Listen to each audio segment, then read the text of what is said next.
Hi everyone, welcome back to the channel. In today's video, I will show you how to download the videos from websites using Chrome on iPhone. But keep in mind that you can only download the videos legally, meaning the website must allow the downloads. So without further delay, let's get straight into it.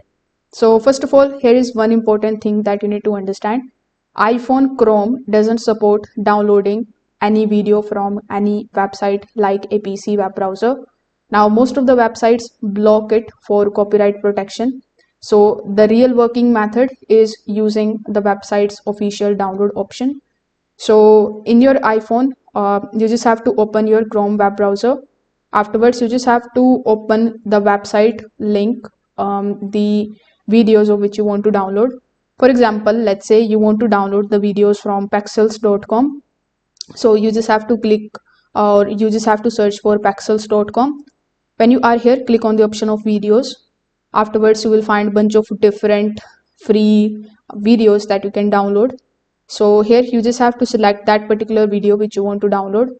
After clicking on the download option, it will ask you to save the file.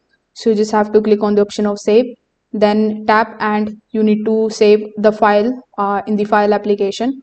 So wait for some time until the download is completed. Once it is completed, you can just watch the video from the library. Now, some platforms allow offline saving inside their application too. For example, they have an option like download or save offline. So this saves the video inside the application legally so that you can watch without internet.